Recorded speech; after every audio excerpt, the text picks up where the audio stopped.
요한복음 19장 말씀입니다. 요한복음 19장은 우리 예수님께서 십자가에 달려 죽으신 것을 기록한 그러한 말씀입니다.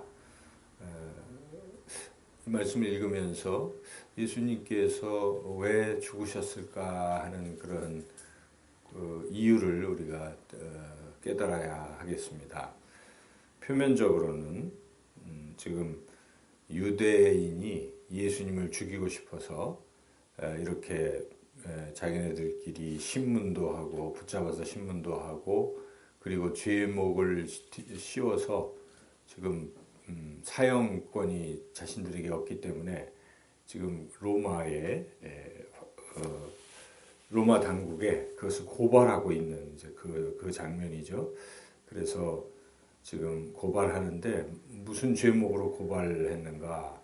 그것은 이제 여러 가지 이유들을 들먹거리지만은 지금 로마가 사형 집행을 하도록 정치적인 이유를 대고 있는 거죠. 그것은 자칭 유대인의 왕이다 하는 부분입니다.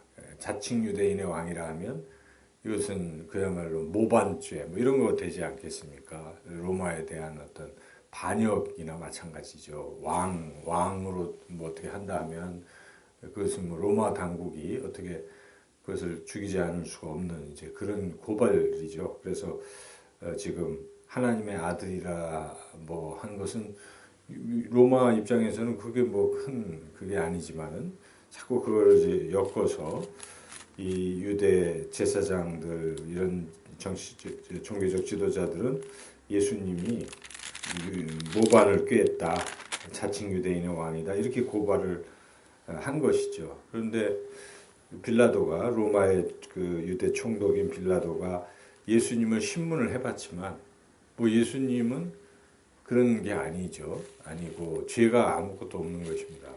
죄가 없는 걸 빌라도도 압니다. 그래서 계속 무슨 죄가 있냐 자꾸 이제 이렇게 이야기하죠. 그렇게 이제 예수님 놓아주려고 했다 이렇게 돼 있지만 그러나 빌라도도 결국은 십자가형을 언도했다는 사실이죠. 그 얘기를 듣고 그 이유는 자기의 정치적인 어떤 입장, 자기도 괜히 위태해질까봐 자기 보신을 위해서 그렇게 했다 하는 것이죠. 그래서 그 부분이 여기에 이제 12절, 13절에 기록되어 있는데 같이 한번 읽어보겠습니다. 이러함으로 빌라도가 예수를 놓으려고 힘썼으나 유대인들이 소리질러 이르되 이 사람을 놓으면 가이사의 충신이 아니니이다. 무릇 자기를 왕이라 하는 자는 가이사를 반역하는 것이니이다. 빌라도가 이 말을 듣고 예수를 끌고 나가서 돌을 깐 뜰에 있는 재판석에 앉아 있더라. 네, 여기에 이 말을 듣고 빌라도가 들은 말은 유대인들이 당신 자꾸 그렇게 하면 지금 로마의 총독인 가이사 시저에게 불충한 것입니다. 시저를 대항해서 자칭 왕이라고 하고 유대에서 봉기를 일으키고 있는 이 사람을 그렇게 무죄라고 놔두면 당신도 성치 못할 것입니다. 우리가 가만 안 있겠습니다. 민중이 뭐 반란을 일으킨 이제 이런 부분을 그대로 묵과하면 당신이 위태할 것입니다. 은근히 협박한 것이죠. 이 말을 들어보니까 이거 자칫 잘못하면 자기가 또 입지가 약해질 것 같다는 생각이 드니까 이제 그가 16절에 보니까 이에 예수를 십자가에 못 박도록 그들에게 넘겨주니라 이렇게 하죠. 15절에 계속 그들이 소리질러 가지고 우리에게는 가이사 외에는 왕이 없습니다. 우리는 자칭 이거 따라가지 않겠습니다. 이런 식으로 이제 몰아간 것이죠. 빌라도도 자기의 정치적인 입지 때문에 예수님께 십자가형을 언도했다. 이렇게 이제 표면적으로 우리가 이제 읽어보면 이 유대인 종교 지도자들의 시기, 자기의 기득권을 빼앗기는 것에 대한 시기로 예수님을 죽이려 했고 또 빌라도는 자기의 정치적인 입지 때문에 예수님을 십자가에 못 박았다. 우리가 이렇게 표면적으로는 볼 수가 있지만 그러나 요한은 이 19장을 쭉 기록하면서 그건 표면적인 이유에 불과한 것이고 실제로는 하나님 아버지께서 이것을 계획하신 것이고 성경에 다 예언된 것이고 예수님께서 이것에 순종해서 간 길이다. 그러니까 이것은 하나님의 뜻에 의해서 예수님이 십자가에 못 박혀 죽으셨다.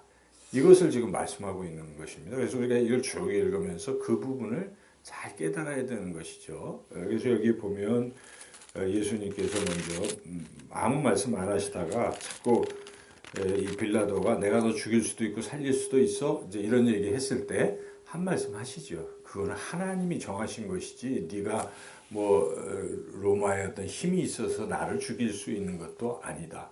하나님이 계획하신 것이기 때문에 그런 것이다 하는 것을 분명하게 말씀하십니다.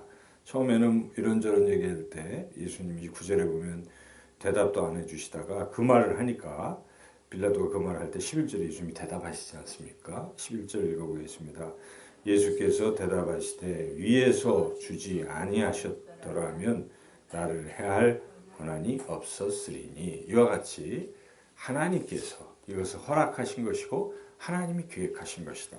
하나님이 계획하신 것은 이미 구약 성경에 하나님이 선지자들을 통해서 하신 그 말씀 그것이 곧 예수님이 십자가에 죽으실 것을 예언해 주신 그런 부분들이 있기 때문에 이게 하나님의 의도라는 것을 우리가 또 알 수 있는데 몇 군데에 요한은 이게 다 성경을 응하게 하려고 한 것이다 하는 것을 기록하고 있습니다. 24절 같은 것이 그것이죠. 24절 읽어볼까요?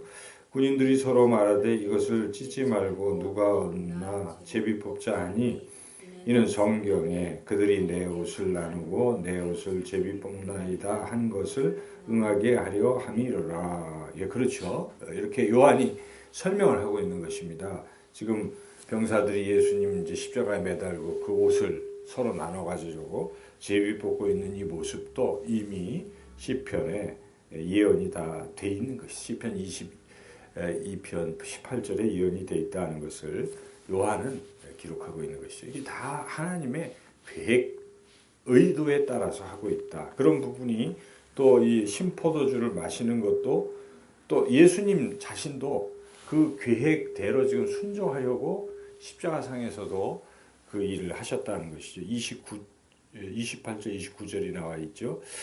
28절 읽어보겠습니다.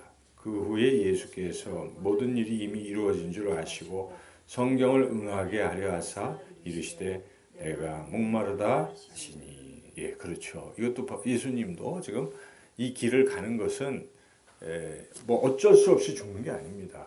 지금 의도적으로 자발적으로 예수님이 십자가를 지고 가셨다 하는 것이고 예수님이 과연 이제 이게 다 이 십자가를 통해서 내가 인류를 구원하는 것이다 하는 것을 알고 계시고 그래서 마지막 운명하실 때 예수님의 마지막 말씀에 우리는 참 주목해야 됩니다. 이게 굉장히 중요한 말씀, 십자가 7원 중에 참 중요한 말씀인데 30절이 그것 아닙니까? 읽어보겠습니다.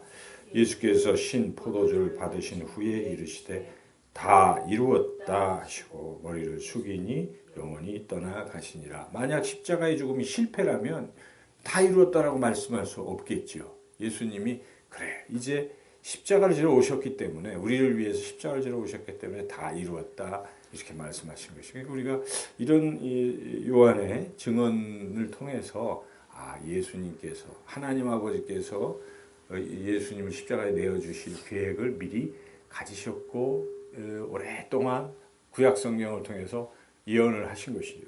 가장 결정적인 예언은 이사야서 53장에 그가 찔림은 우리의 허물을 인하며 이렇게 쭉 나오지 않습니까? 우리는 다 양같이 제 길로 갔거늘 우리의 모든 죄를 그에게 담당시키셨도다. 이와 같이 예수님의 그 십자가 죽음은 이미 계획되고 우리를 구원하시려는 하나님의 계획 속에서 예수님이 이 땅에 오셔서 그것을 그대로 순종하심으로 이루어진 것이다 하는 것.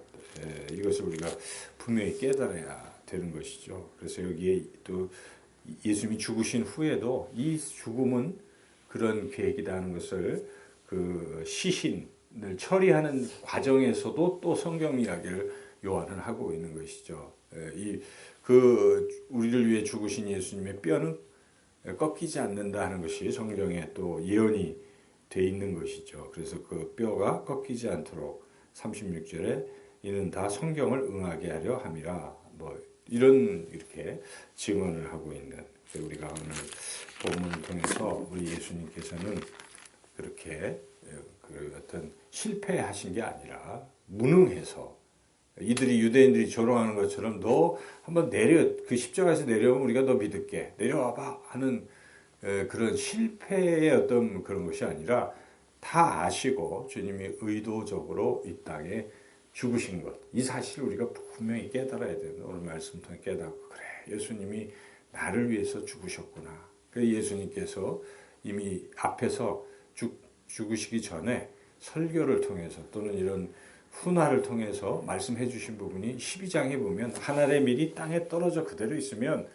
아무것도 아니지만 떨어져서 죽으면 많은 열매를 맺느니라. 이는 곧 그의 죽음을 가리킴이라. 이런 말씀이 있잖아요. 그러니까 예수님이 모든 사람을 살리려고 죽으신 것입니다. 그리고 6장에 보면 우리가 읽었지만은 예수님이 그 오병이어 기적을 베푸신 후에 그 의미를 설명하실 때 떡과 그걸 얘기하시잖아요. 이 떡과 내 몸과 내 살과 내 피를 먹고 마시지 않는 자는 영생을 얻을 수 없다. 이런 말씀을 하신 것이죠. 그래서 사람들이 듣다가 다 이게 무슨 말이냐 하고 오병이어 얻으려고 했던 사람 다 도망치고 예수님의 제자들도 많은 사람들이 떠나가는 그 결정적인 말씀도 하셨습니다. 이해할 수 없는 바로 십자가의 죽으심을 말씀한 것입니다. 예수님 그리고 세례 요한도 예수님을 바라보면서 증언하잖아요. 보라 세상 죄를 지고 가는 하나님의 어린 양이로다. 이와 같이 예수님은 바로 우리의 죄를 지고 이 땅에 오셔서 십자가에서 죽으신 것입니다. 이 십자가 신앙이 신앙의 핵심인 것입니다. 이것을 놓치고서는 교회에 오는 의미가 없습니다. 우리는 그래 예수님께서 나를 사랑하셔서 나를 위해 십자가에서 피 흘려 죽으셨구나. 십자가 내가 바라볼 때마다 내 마음의 감사와 감격과 기쁨이 넘치는 것입니다. 그 십자가 신앙이 모든 신앙의 원동력이 되는 것입니다. 우리가 그렇지 않겠습니까? 누군가를 위해서 여러분 헌신할 때 왜 헌신합니까? 그가 나를 너무 사랑하기 때문에 헌신합니다. 주군을 위해서 목숨을 바치겠다고 하는 많은 사람들은 그 주군의 은덕을 입었기 때문에 목숨 거는 것입니다. 우리가 하나님의 은혜를 입은 것입니다. 예수님의 십자가 은혜를 입었기 때문에 우리는 이렇게 충성하는 것입니다. 이미 사실은 복을 받은 것이죠. 영생의 복을 받았기 때문에 이 남은 인생은 내가 주님 위해서 살아가리라. 이런 마음으로 우리가 하루하루 감격하며 살아가는 것입니다. 여러분 십자가의 그 귀한 은혜 속에서 오늘도 기뻐하며 승리하며 주님을 위해서 헌신하며 살아가시기를 주님의 이름으로 축원합니다.